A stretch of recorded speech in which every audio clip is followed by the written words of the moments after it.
Bukod kay Manny Pacquiao ay mayroon ding isang Pinoy na boksingero na tinaguri ang 7 Division Champion ng bansang Pilipinas dahil sa iba't ibang bansa ang kanyang pinasuko at hinakot niya ang 7 major title ng boxing sa Asia. Ang number 1 welterweight boxer ng Pilipinas, di masyadong kilala pero sobrang lakas. Kinawawa niya ang pinakamahusay na boxer noon sa bansang Australia.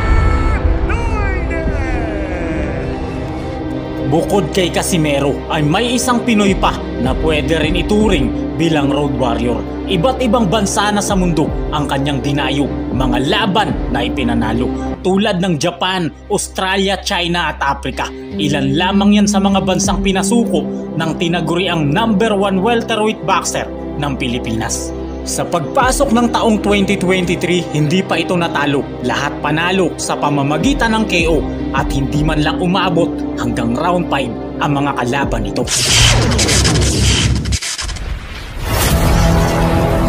Subscribe. Si Jomari Tangaro Noynay o mas kilala bilang Joe Noynay ay ang tinaguriang Joe Breaker ng Philippine Boxing. Nagmula siya sa bayan ng Bogo, lalawigan ng Cebu.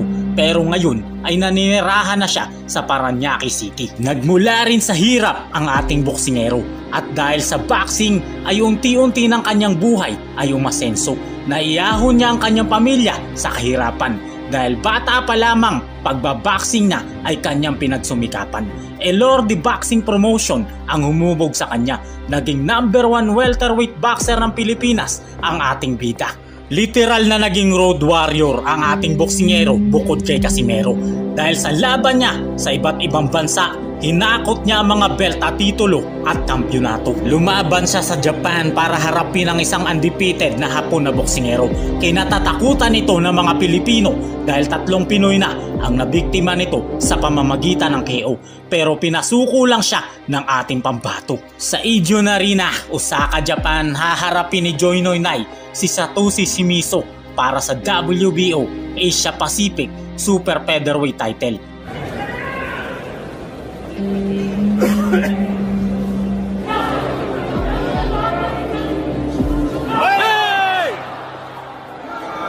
At pagkatapos ng 6 na round na kanilang bakbakan, hindi kinaya ng Hapon ang lakas ng ating kababayan. Kaya ito sumuko sa kanilang laban. Matapos ang matagumpay na panalo sa Japan, dumayo naman ang ating pambato sa bansang Australia. Sa Newcastle International Center, Southwell, Australia, muling dumayo ang ating bida. Haharapin niya rito si Liam Wilson, isang undefeated at number 1 boxer noon ng bansang Australia. Pero round number 5 lang pala ang itatagal niya sa ating bida. Protect yourself at all times. Touch him up. Back you go. Best of luck. In the world. A slick boxer in front of Wilson this week.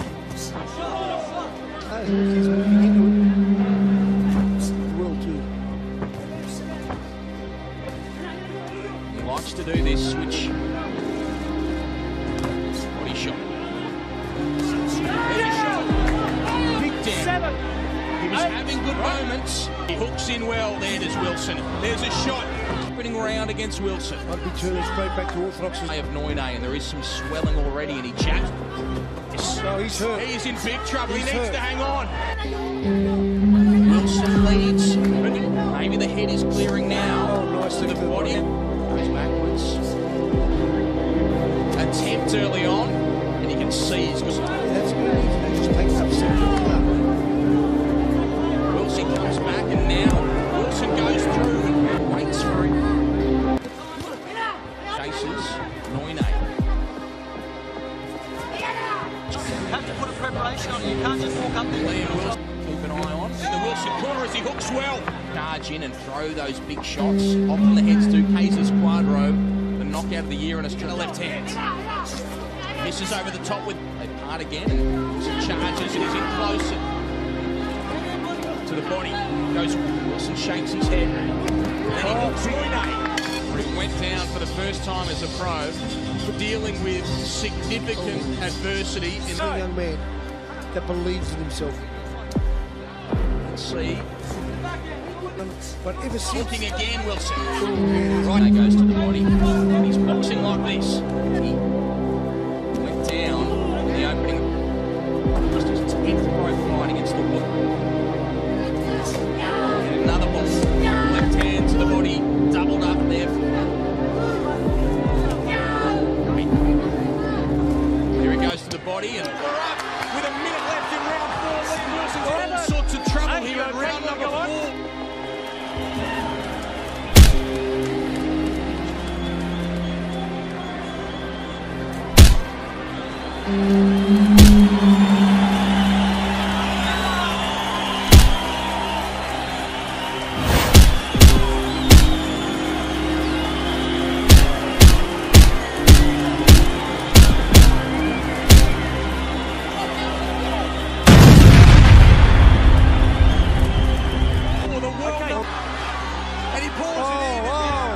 Queenslander in a world of trouble here.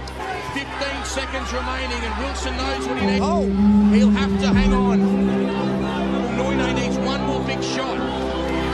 Got up from that one, shows us just how tough he is. Out of this one, right? There's still a long time to go in this fight.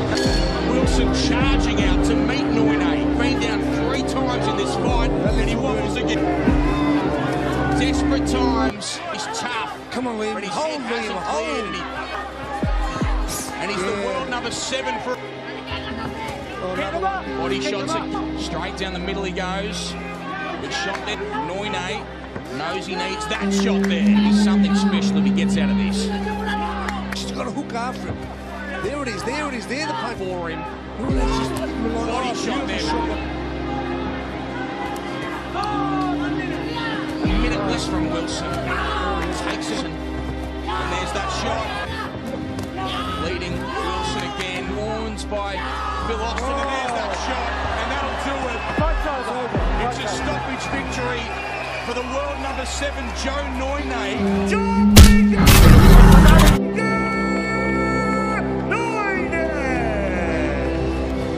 Matapos ang panalo sa bansang Australia ay umakyat na sa welterweight division ang ating bida. Sunod-sunod ang kanyang panalo. Sa taong 2023 ay hindi siya natalo. Tinapos niya ang mga kalaban sa pamamagitan ng KO. Araw ng Sabado, June 17, taong 2023, unang laban ni Joe Moyne sa taong ito ay ginanap sa Ilorde Sport Complex, Parañaque City para sa bakanting IBF Pan-Pacific welterweight title. At ang kanyang makakalaban, isang veteranong boksingero ng Indonesia, si Larry Siwo, ay may halimaw na kartada. 31 na panalo, 27 sa mga ito ay pinatulog niya sa ibabaw ng lona. Ngunit round 4 lang ang itatagal niya sa ating bida.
Makalipas ang ilang buwan, araw ng Sabado, October 7, taong 2023, sa Elorde Sport Complex, Parañaque City, magaganap ang laban para sa pwesto ng number 1 rankings ng Philippine Welterweight Division. Ang makakalaban ni Noynoy ay isa ring Pinoy na si RJ Toquero ng Zamboanga del Norte. Ngunit katulad ng ibang natalo, round number 1 lang din ang itatagal nito sa ating pambato.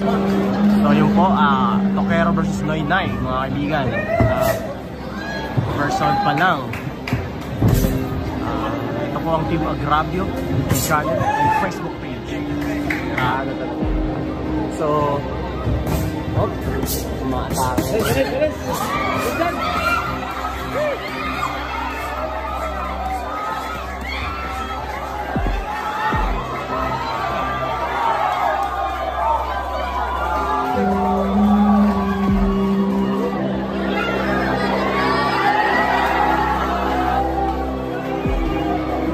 Araw uli ng Sabado, December 9, taong 2023, sa Elorde Sport Complex, Parañaque City, makakalaban ng ating bida ang isang veteranong pambato ng bansang Indonesia. Si Ramadhan Weryu ay may 18 panalo, 16 sa pamamagitan ng KO, pero tulad ng mga nauna, round number 1 lang din ang itatagal niya sa ating bida. Joe Marie. Good. Good shot. Whoop! Oh! Baksak po. Yung round. End of the round. Si Joe Marie Noynoy ay isa ring di-kalibreng boksingero na bata ni Manny Pacquiao at kaibigan ni Cuadro Alas Janrel Casimero. Isa rin sa maituturing na road warrior bukod kay Casimero dahil hinakot niya ang mga titulo at kampyonato sa iba't ibang sulok ng mundo. God bless everyone. Bye-bye.